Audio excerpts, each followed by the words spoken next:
chỉ bay vek ule cắt thà rau zok in le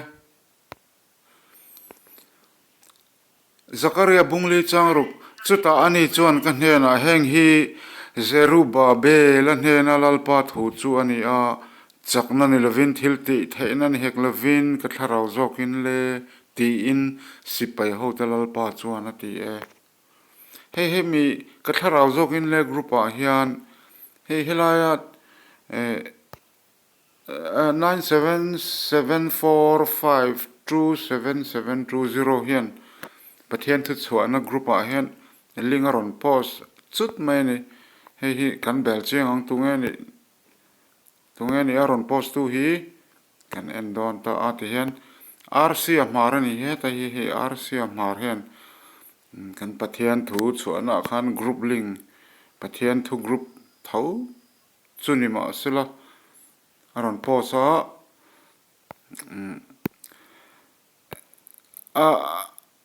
al I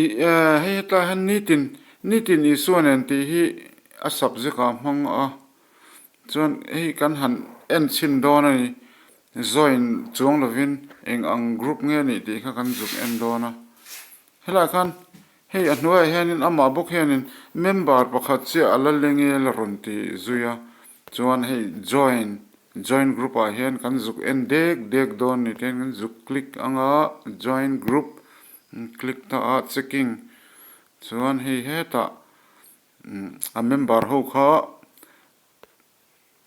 bi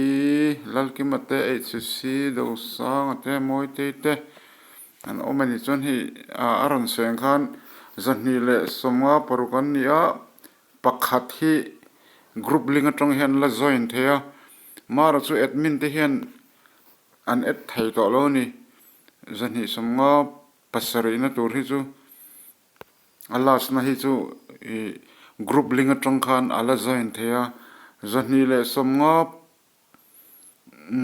panga ngaruk ngasari nga thleng kha chuanin ala add thea ngaruk atonga anga sari nei chu admin ho ten add thai ani to lowa add lu thai ni to lo group link atong chuan ala lu thai ni chuan heta hian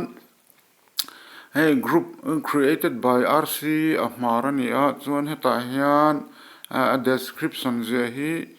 kan share doni group rule ni ti ni chuan en group rule hi kan read more dona ta hian admin te thu lovin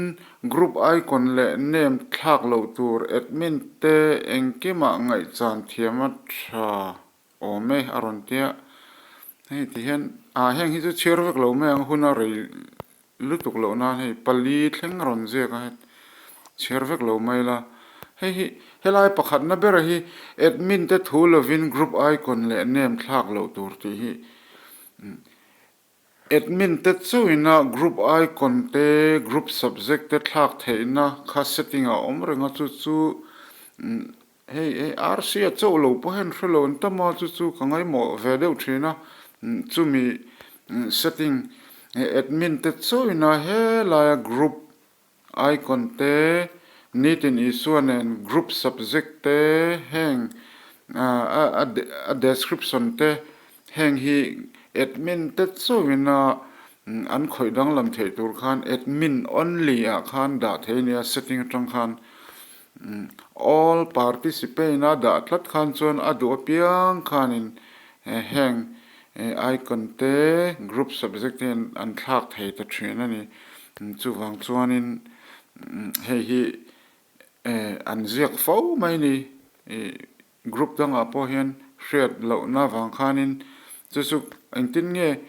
chulai setting chu kan shred thiang ti kha kan endona ka join me lo to hen ka zuk enani chu eng group po link atanga I join donin I join tak mai ni hi a description hi dan le dun je na hi heng ho hi share ma sak tur tekhinan mani photo diktak DP display photo mani display photo diktak mani thalak dar tur da lo chu remove te pon lo ti thei kha helayan thu je hian engen je a ti kha hriat tur mani PP te pon te profile photo ti te pon ti DP ante display photo ante boka khang angkha da lo chu remove an niang ante katia hei World News and Sport 1 and 2 te po khatiang display name kha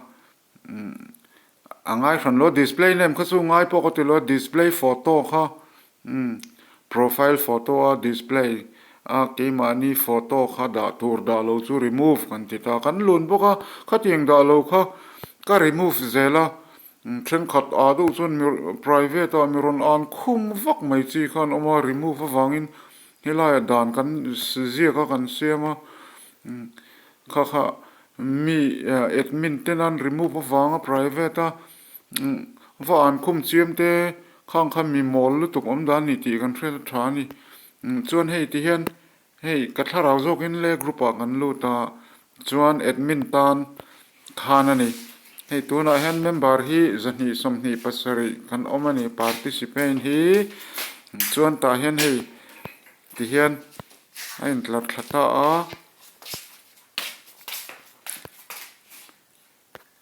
ti hian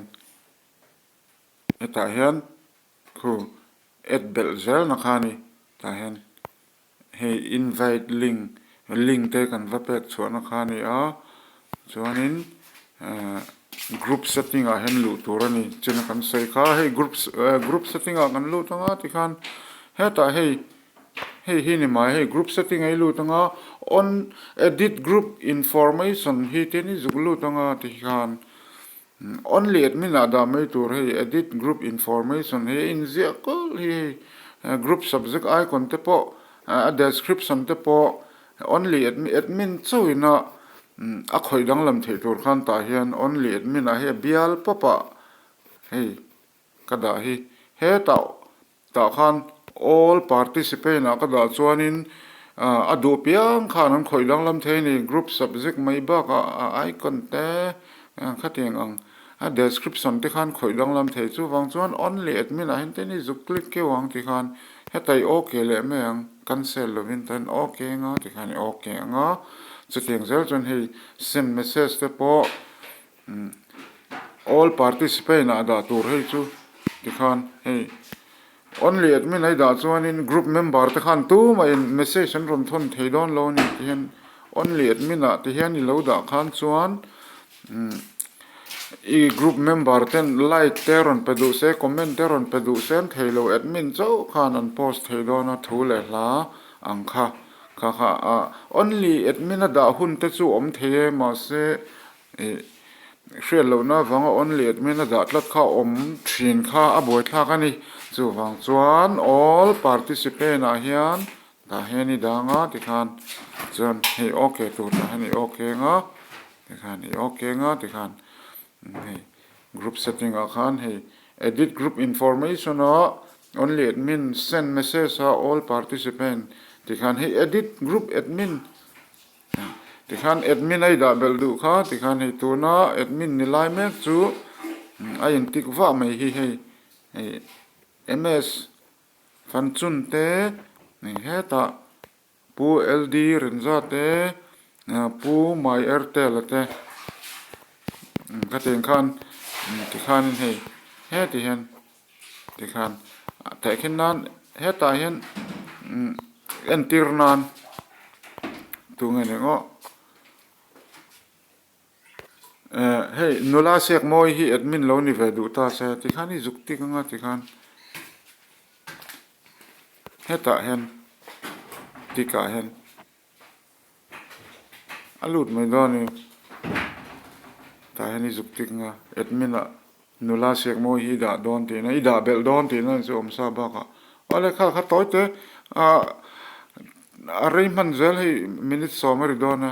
ole invite in hun man nom zel ule